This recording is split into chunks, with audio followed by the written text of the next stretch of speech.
HRN listeners. As we celebrate our 15th year, we are deepening our commitment to giving voice to the next generation of food systems storytellers, and we need your help. Our internship and fellowship programs help activate new possibilities for underrepresented and underestimated young people through experiential journalism, audio engineering, and production training. Through these unique programs, HRN helps food equity stewards build essential workforce readiness skills that expand their potential and foster economic mobility. Please consider supporting these critical programs. And with a minimum donation, you can be entered to win a dinner for two at an amazing restaurant in one of 8 cities and tickets to a concert at a great venue in one of those cities. We have incredible partners across the country who have donated, as they also share our passion for helping to educate the next generation of food systems storytellers. Check out heritageradionetwork.org/15 to donate and enter to win today. That's heritageradionetwork.org/15 to donate and enter to win today. And make sure you donate before March 31st. Thank you. Thank you all for joining us. We have Simon Wolf here moderating this panel. It's the Orange Wines panel. In the last month, he just published his book, Amber Revolution, if you want to check it out after the panel. And he's been familiarizing himself with orange wines for 7+ years, I'm sure longer. We're excited for him to discuss these wines with our panelists. We have Alberto Anguissola, Deidre Heekin, and Saša Radikon, and he'll be joining us in a minute. He's just gone to get a glass. But you'll be tasting and discussing 6 different wines, 3 from the panelists that you see here, and 3 additional wines that Simon's chosen. We will have time for questions at the end, but I'll let him take it from here. Thank you, Simon. Good morning, everyone. It's great to see so many of you. Thanks for coming. I wanted to do a session today that goes a bit deeper into orange wines. I'm sure, you're all professionals, so I'm sure you know what they are, and maybe you already decided whether you like them or not. I hope you do like them.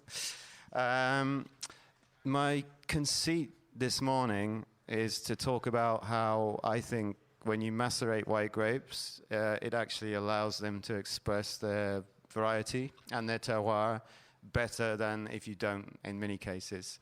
And the reason I wanted to do this is because a lot of people who are skeptical about orange wine, they often say, well, they all taste the same, you lose the terroir, you lose the variety. I think that's complete nonsense. And I hope to try and prove it to you this morning, if you don't believe me, with 6 wonderful wines. And I'm very happy to have these 3 winemakers here, and they're going to tell you why they think maceration is important in their white wines too. Just want to leave you with one little thought before we get started on the wines. When people say to me, well, orange wines can't express terroir, the first thing that pops into my mind, well, they're made the same way that red wines are, so you're going to tell me that red wines can't express terroir. They're both macerated wines. So have a think about that. We'll taste the wines. We're going to go through them fairly quickly because we haven't got a lot of time. And then we can open up the discussion a bit at the end because I'm dying to hear what you think. Are we pouring the first wine already? I think we're going to get started since it's such a big group. Yeah, great. Okay. So I think we're just coming around and pouring you the first wine now.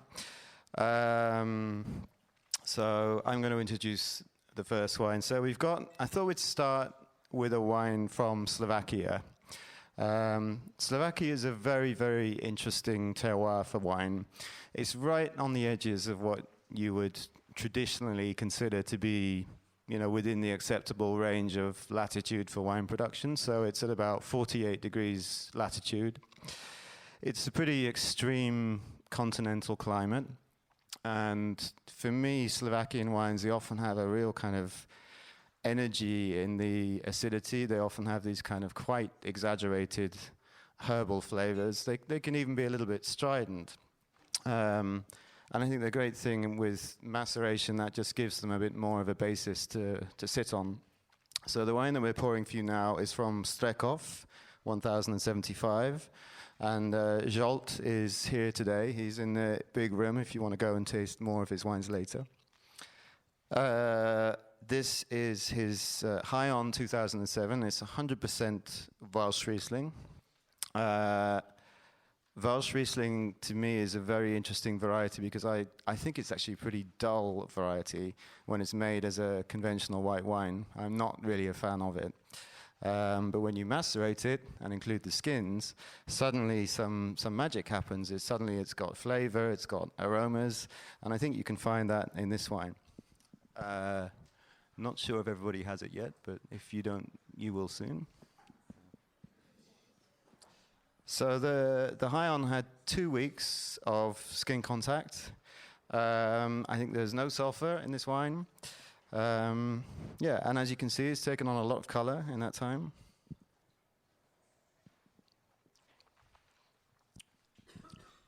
And I think this is a really, if you're not familiar with wines from Slovakia or the Czech Republic, I think this is really typical, actually. It's got that kind of really nervous, kind of acidic quality to it. It's really got, it's a lot of tension, a lot of excitement in this wine. Really lifted citrus flavors and herbal notes going on.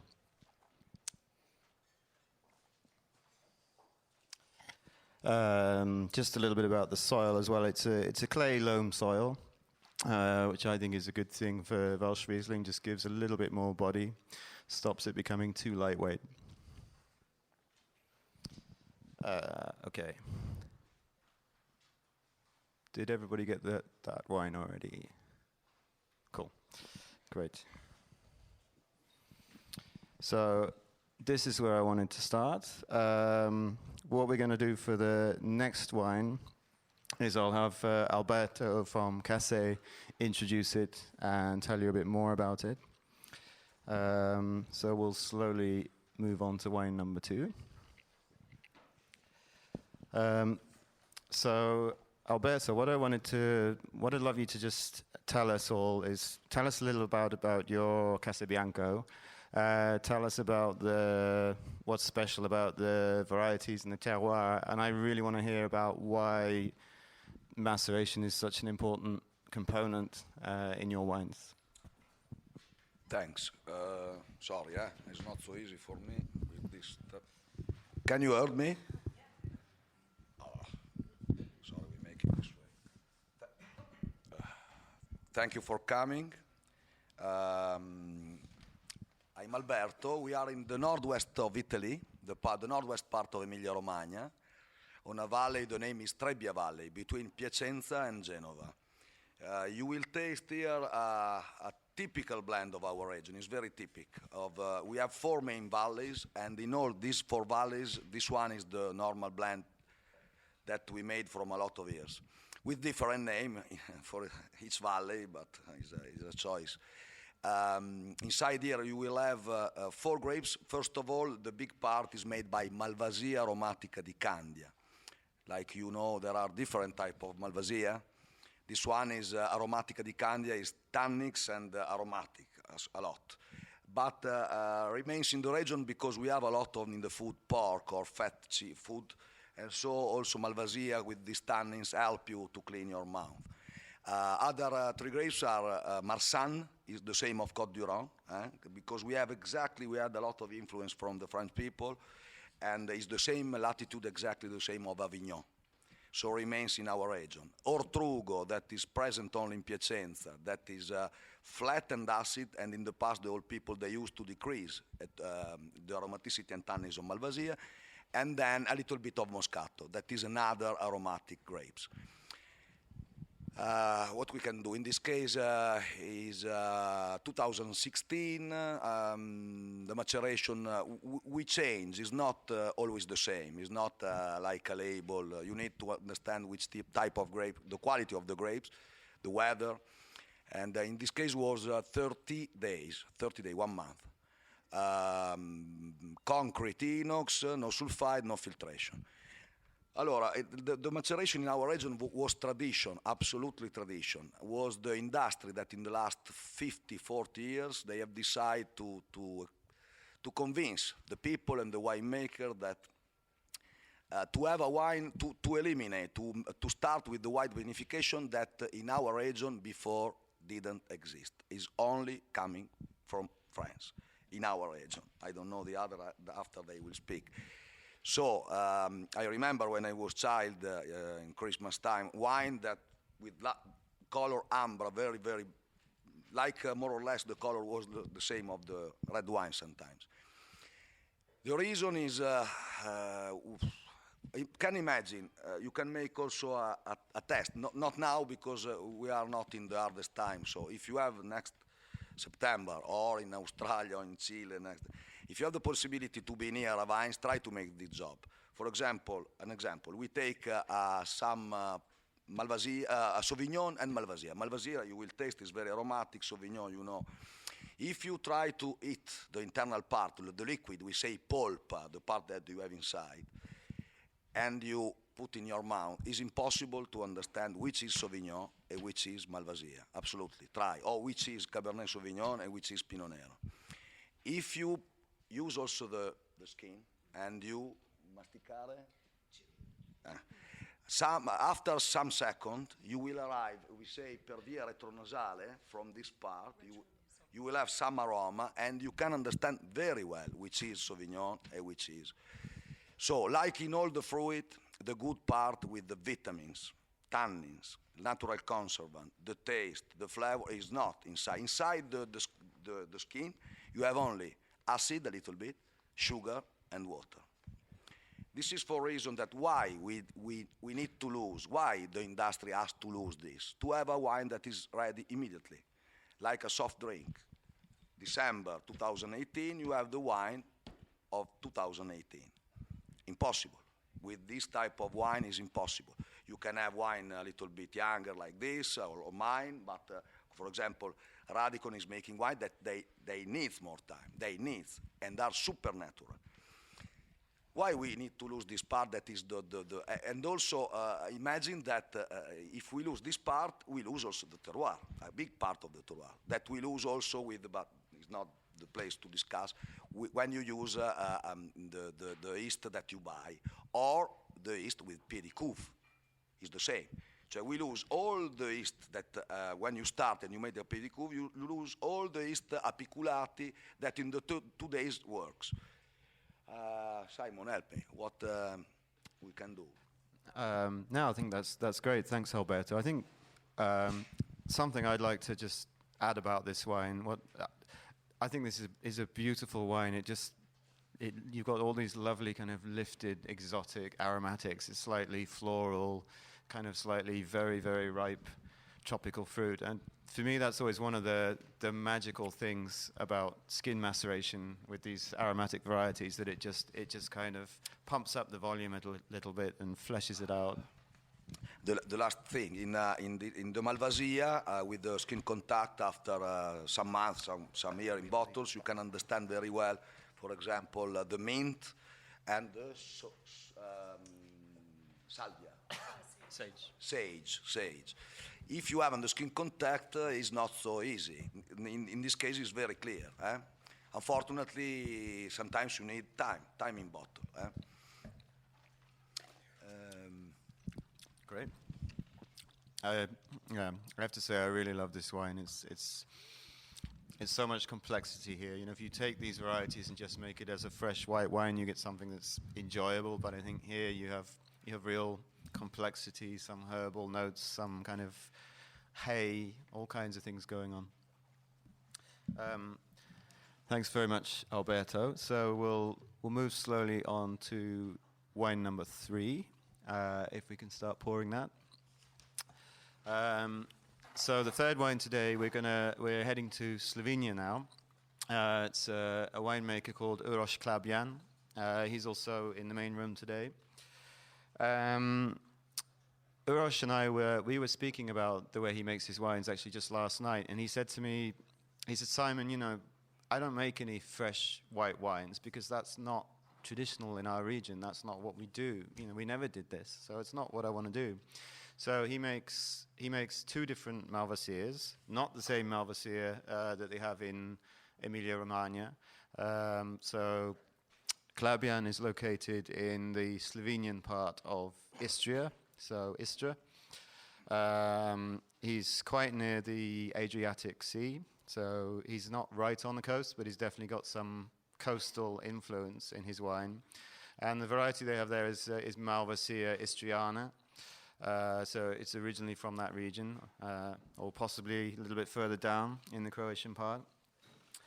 And what Uroš does in the black label Malvasia that you're going to try today, you've got a maceration of somewhere between 4 to 10 days. So what he does is he harvests different plots from different vineyards, and then they all go into a selection of, in most cases, extremely old barrels, 1,000 litre, 500 litre. Some of the barrels do shorter macerations, some of the barrels do longer macerations, and then he blends it together for the final wine. We have the 2015 today, which is his current vintage. So this is a wine that he likes to age. He does make, so he also makes a white label version with much shorter maceration time of about 2 days from some of his younger vineyards. But I wanted to show you the kind of full effect today. So this is the black label. The interesting thing about Malvasia, if you've ever tried more kind of conventionally made non-macerated Malvasia istriana, either from Friuli or from Slovenia or Croatia, it's a great variety that can really easily get out of control. It ripens with easily 15% alcohol or more. It's kind of got this kind of super overblown, peachy, apricot-y fruit, and sometimes it can just get over the top. And I think the fantastic thing is when you include the skins, when you do a skin ferment, maceration, that stops being a problem because you get texture and you get structure that just gives it a foundation and gives it that little bit of lift that it otherwise wouldn't have.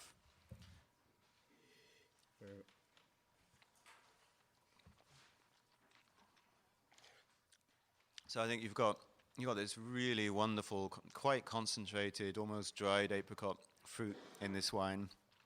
It's actually a serious amount of mineral and salty notes in this too. I think if maybe I'm being a little bit whimsical, but I'm going to suggest that the coastal influence on this wine is noticeable.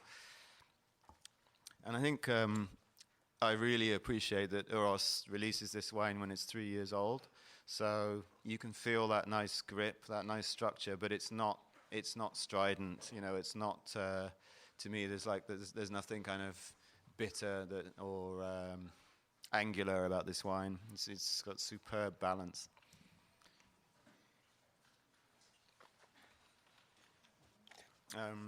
Just to say about the soils. So the soils in Istra are a kind of marly clay and argile soil. So it's a relatively heavy soil. Uroš's vineyards, some of them are quite old. They go up to a few hundred meters high, so he's got a bit of altitude and that coastal influence just giving him extra acidity.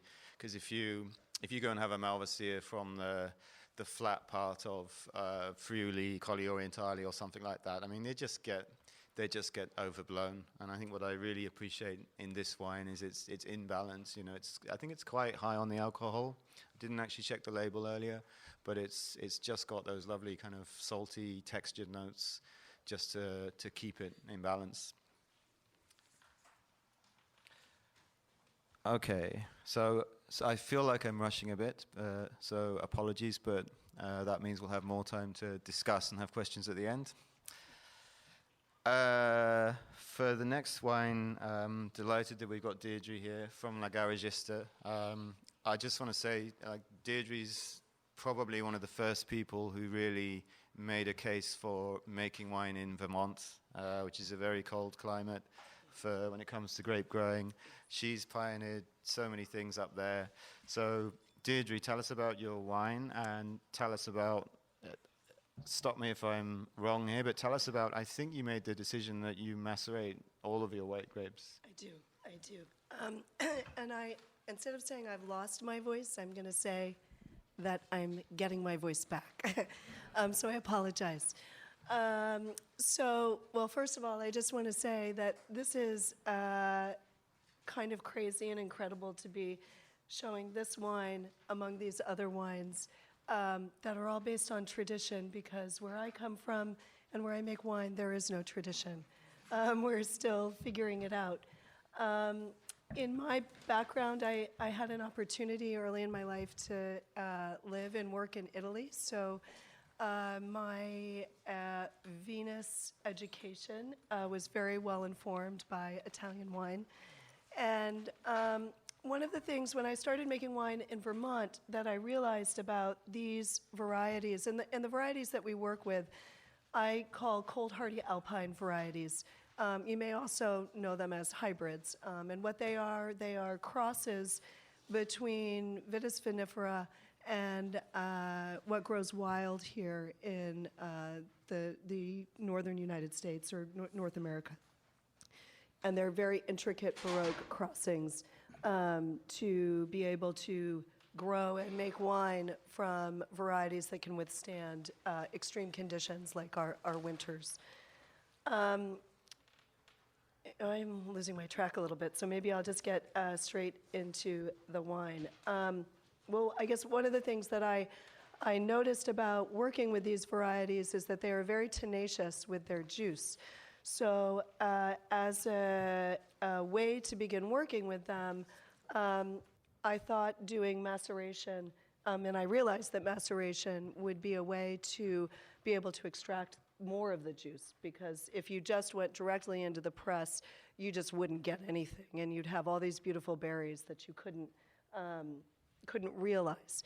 So everything comes in, all the whites and all the reds, everything comes in and either goes through whole cluster or gets destemmed and then foot crushed, red and white, and then goes through whatever process that it's going to go through. The Vinu Iancu is from a vineyard that is right on Lake Champlain. The whole valley of the Champlain Valley and Lake Champlain used to be a sea. So there are very, very deep deposits of limestone there. There are about 4 or 5 different clays that ride above the limestone about 1 foot to 3 feet. In this particular vineyard, which is in the village of West Addison, right on a bay called Owl's Head Bay, there are about 3 feet of these different kinds of clay: black, yellow, green, gray, and what we think of as more of a red clay. And then below that are just these very, very deep deposits of limestone. So I find that working in this kind of soil, we get a lot of savory qualities and a lot of salt. And I would agree completely with this notion that the terroir actually exists in the skin.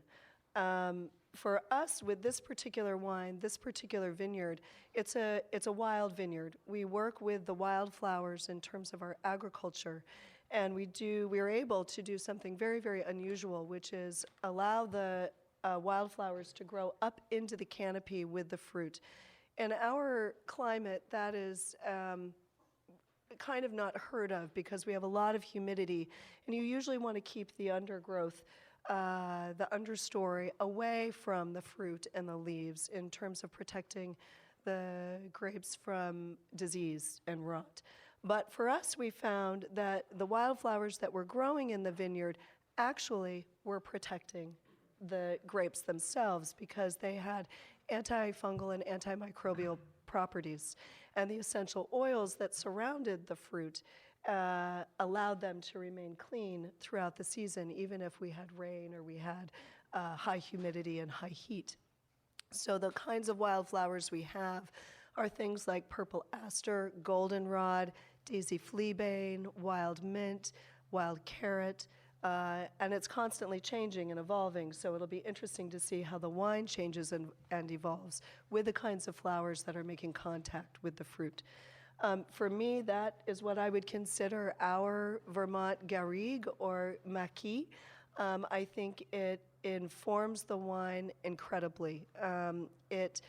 The variety is called La Crescent, which is, if we have a noble variety someday in Vermont, La Crescent may be one of them. It is descendant from 2 different kinds of muscat, Moscato Giallo and Moscato d'Amburgo, so highly aromatic, lots of spice, things like white pepper or cumin, But in addition to those things already present varietally in the skin, you get this sense of the terroir, which is through the flowers and for me also through the clay. And before I began making wine in Vermont and tasting other wineries that had started before me, everybody was working in this direct press kind of fresh white wine style. And you understood, they were like Moscatos. You understood what La Crescent was varietally, but you really began to understand, or I felt like I began to understand what the grape was trying to say about its place if we allowed it to be on its skins. And I could go on, but. Great. I just want to add something I find really interesting about this wine. I think probably the two most extreme terroirs that we're tasting today are probably Deirdre's wine and the first wine, the Strekhoff. And I do see some quite significant similarities. I don't know if you can remember the first wine.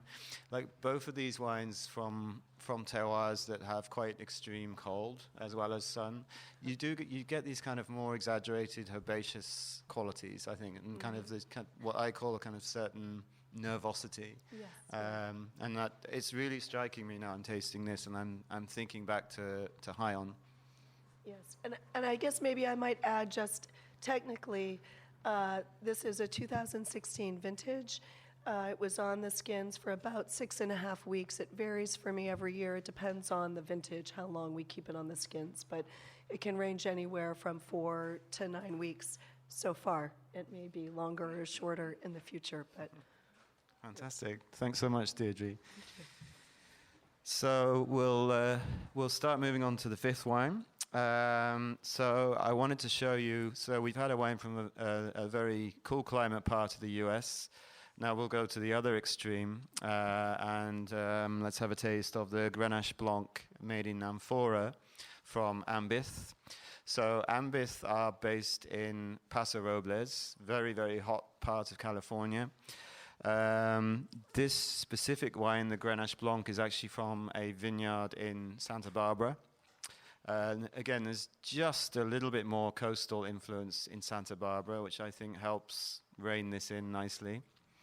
Ambith is, if you don't know them, is quite an interesting story. It's a Welshman named Philip Hart who came in 2000, and he found what he described as a most absolutely pristine piece of land, never been treated with any chemicals, never had any kind of industrial farming on it, and he decided that's where I want to plant a vineyard. And there's this great story about Philip that when he first started making wine, and he waited for his vineyard to mature, and then in the mid to late 2000s, he started making wine. And he started with the assumption that everybody who makes wine always makes it naturally. So he just thought if you make wine, you don't need to add anything, you don't need to do any kind of intervention. He thought that was the norm, and then he was completely shocked when he discovered that that's not how most people make wine these days. So I think it's a nice story, and of course it just encouraged him to go deeper. And he's found that maceration is a really important way if he wants to have reliable fermentations, and if he wants to have a stable wine with texture and interest. So this is his Grenache Blanc 2015 from Santa Barbara. It did a 10-day skin contact in the amphora, and then it was aged for another 11 months in a mix of amphoras. I think they're 300 liters and 700 liters. And the amphoras come from Italy. I don't know the person who made the amphoras. I haven't got that detail, but it's probably not too important. I'm just going to have a quick taste.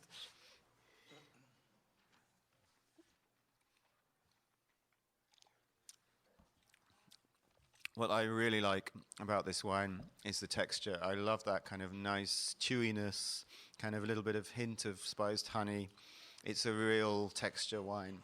I think this is still a very young wine. If any of you have ever been lucky enough to try, I think it's the 2013 vintage of this wine. It's in an incredible place right now. It's just kind of opened up more fruit, more aromatics. So this to me is a little bit closed. I'd like to see this again in a year or two if I could. Probably won't have that chance, but let's see. I think it's showing this wonderful potential. And again, even though it's from this, what for me as a European is a very, very hot climate, I think it's just got that lovely freshness, and those tannins just help with the tension and help clean the mouth. They stop it becoming heavy. It all works beautifully, in my opinion.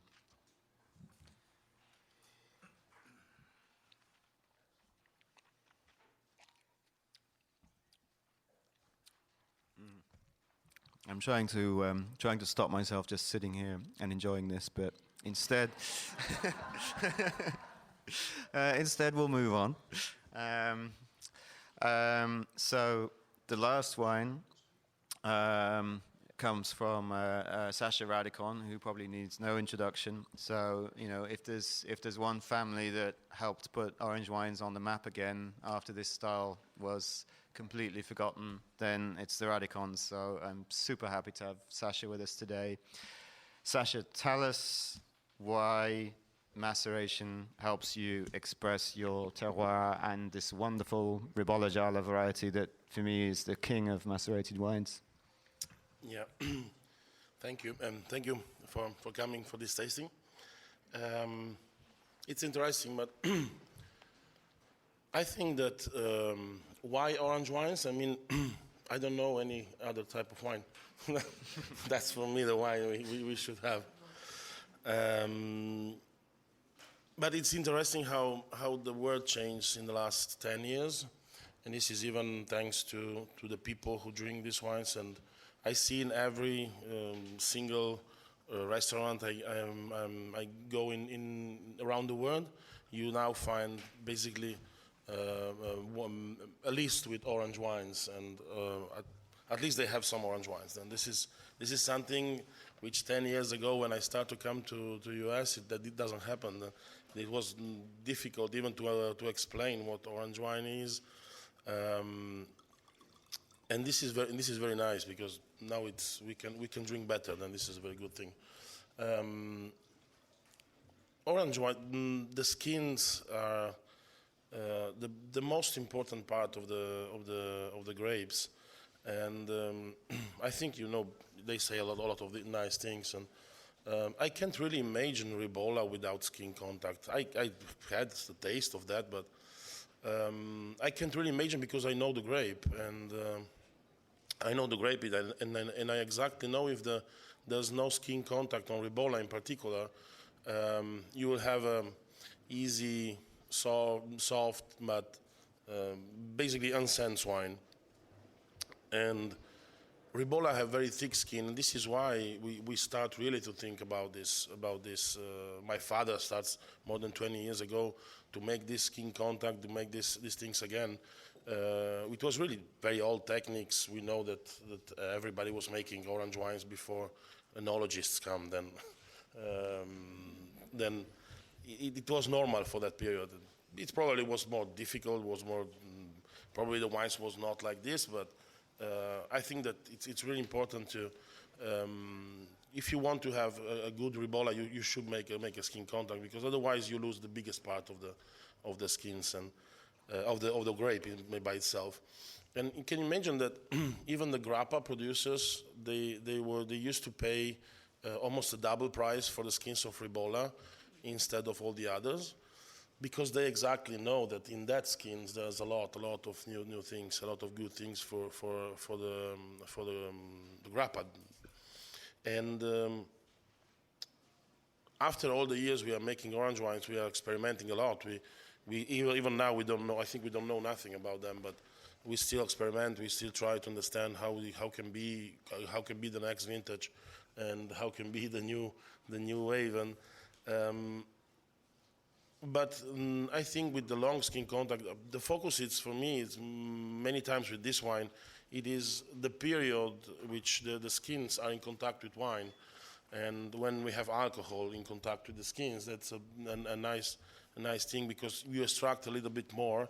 And at that point, you can really have a lot of nice flavors. And this period after fermentation is very important.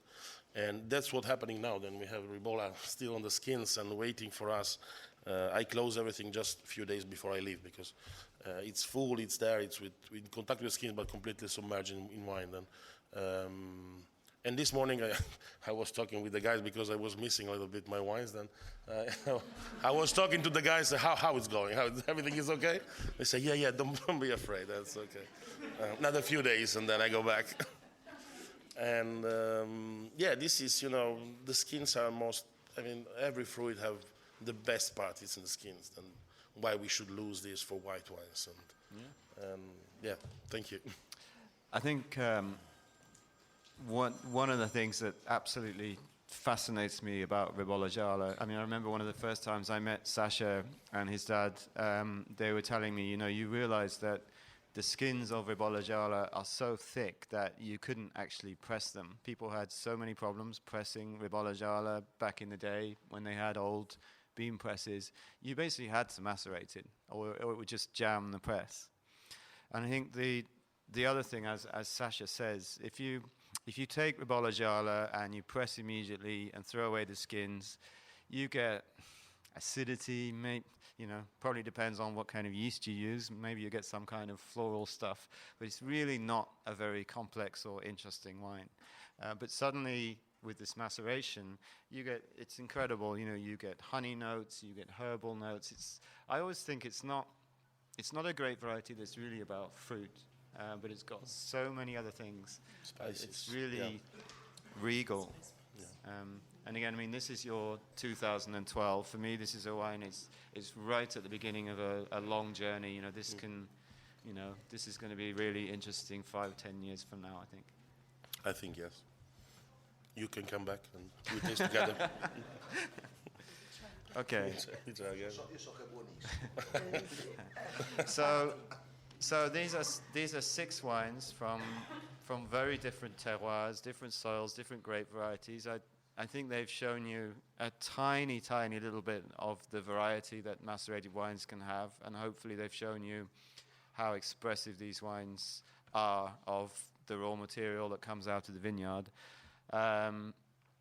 Let's take some questions. What I'll do for the questions, you can, if you have a specific question you want to ask one of the winemakers or me, then you can say so. If you just want to ask a general question, then I might rally it out to whoever I think is the best person to answer. So, who'd like to add something to the discussion? Yeah.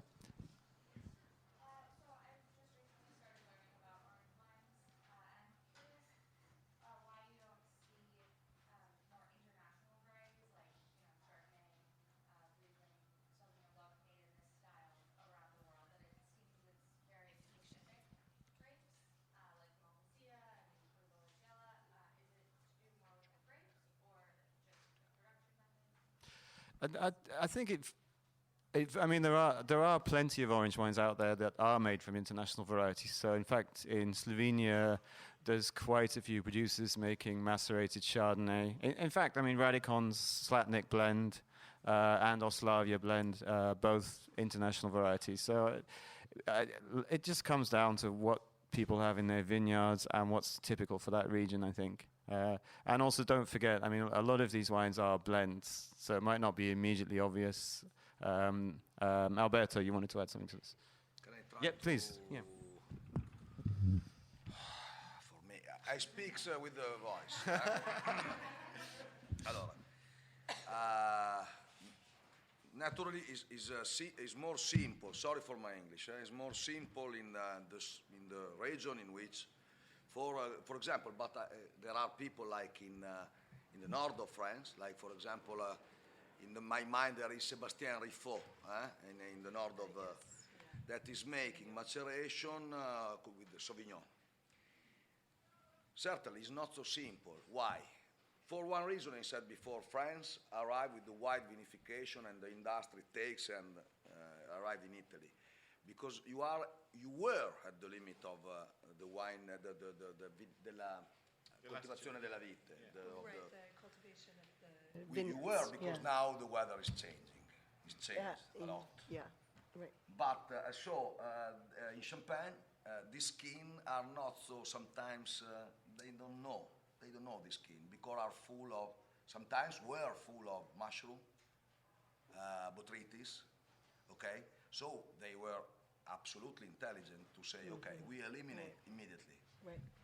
So on 10 years, 9 were in this way. We eliminate. The alcohol was 7, 8. What we make with this? Second fermentation to increase the alcohol. Special wine, that is the champagne. Fantastic.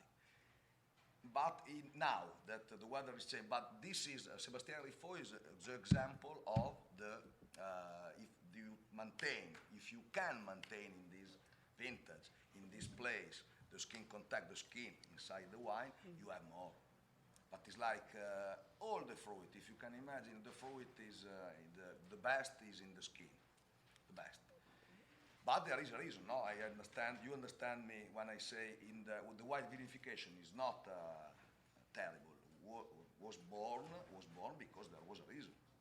But in Italy we had and we have, now we have, in particular now, a lot of sun.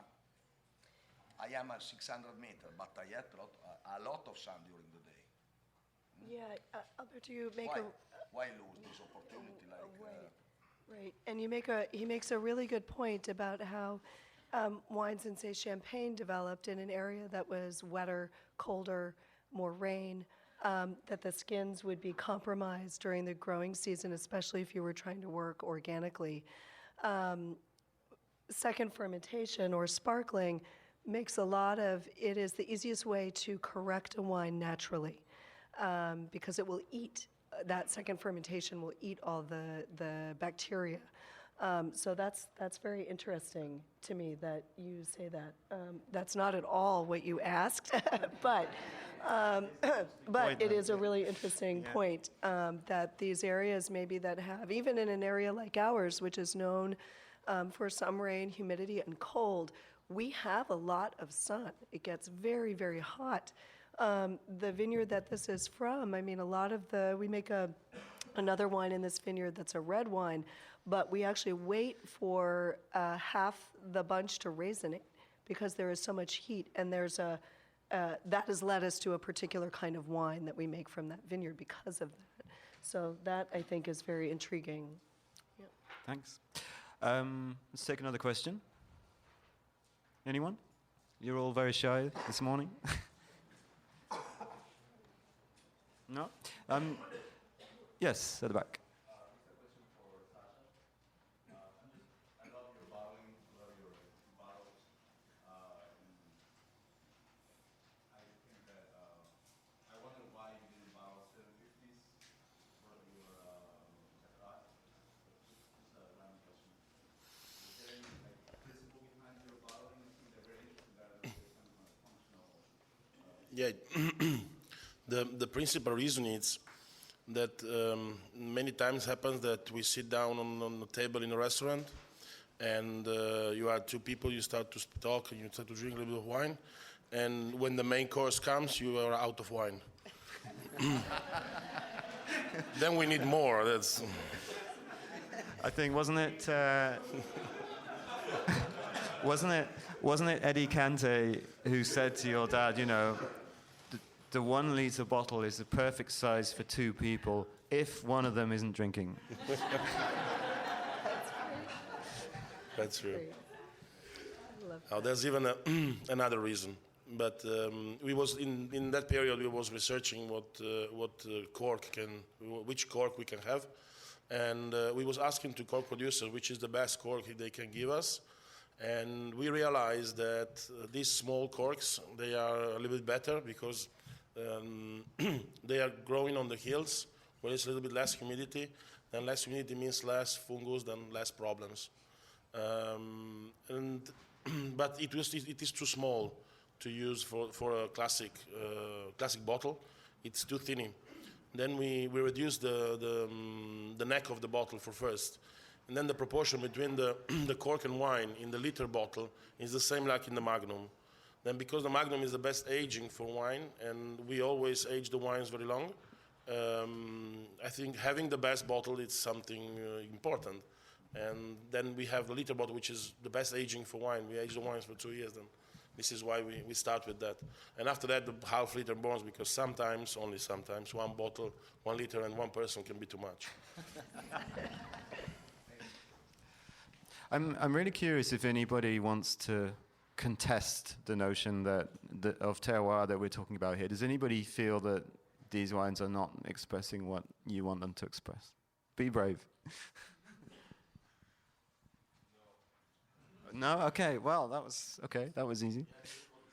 Okay, I'm glad if we convinced you or you already agreed with us, but okay. Anyone, any other questions? Yeah. To what extent does botrytis play in the overall fermentation process in your wines, if at all?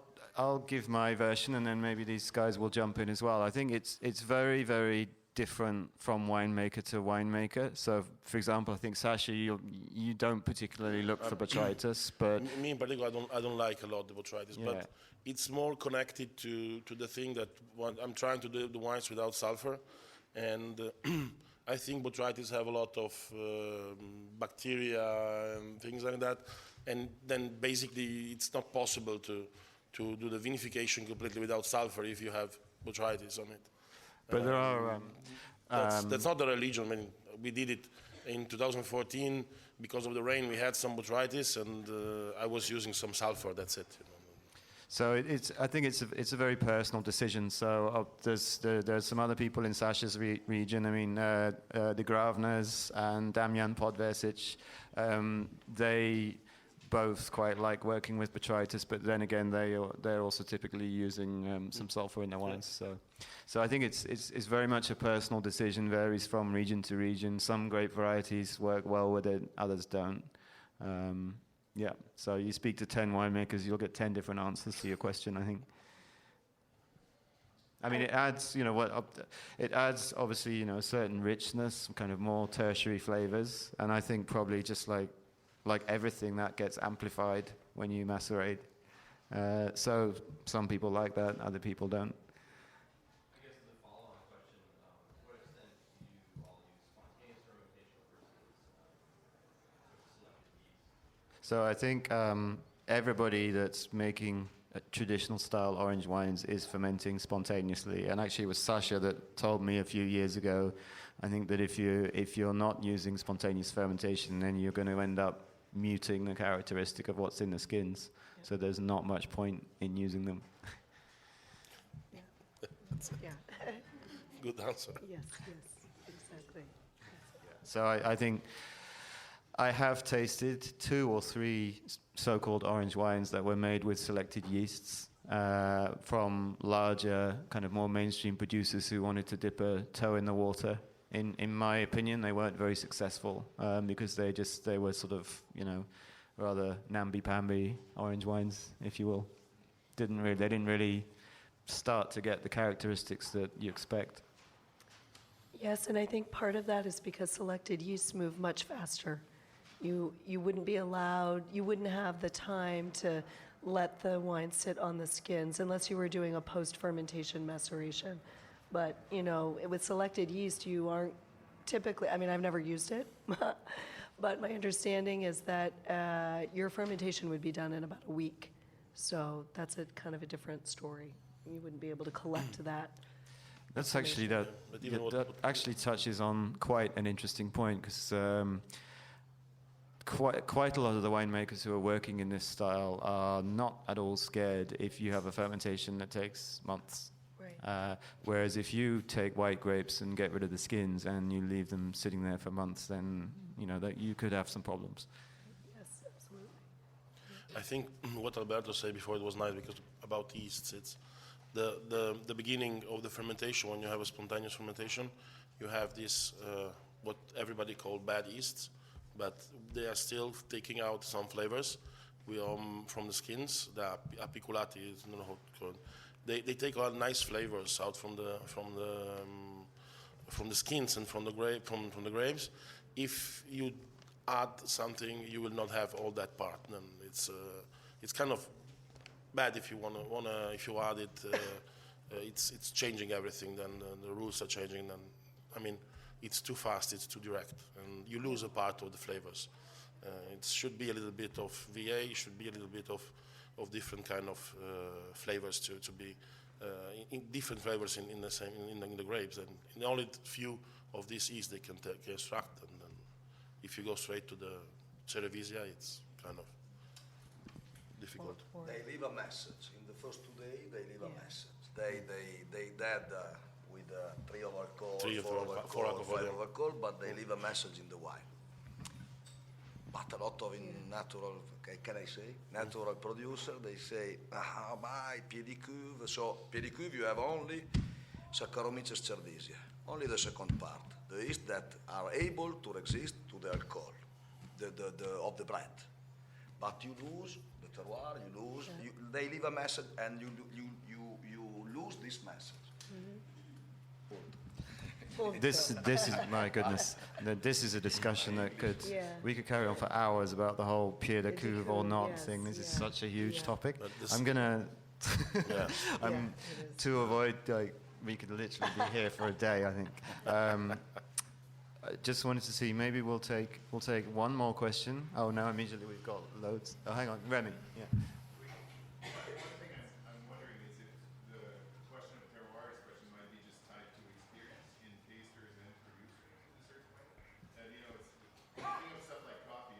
Coffee usually brown or black, and as we go and people are more interested in specific terroir, suddenly we realize that there's a variety of expressions. And I think maybe when you originally start tasting orange wines, you're struck by the tannic aspect, and that can seem like a mask. But if you go through that and start taking a closer look, and as we taste more and as people make more, and I think have more just experience in making them, we're just getting more expressions, more diverse expressions, and probably a better understanding.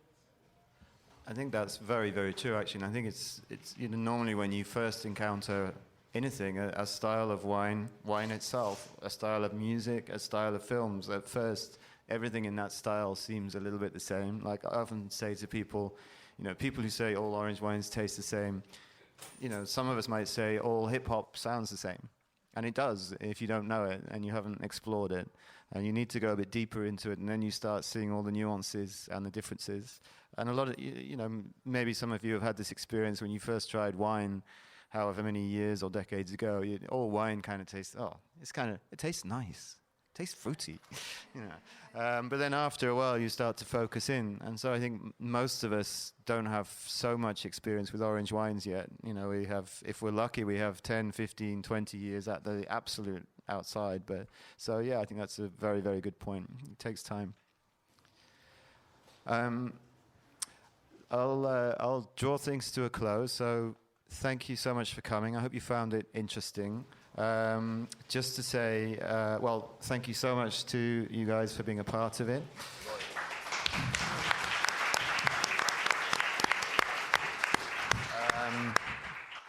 If you are interested in the topic and you want to know more, I did write this book, which is available here. I'm happy to sign it. I'll be around for another hour or so, if you'd like that.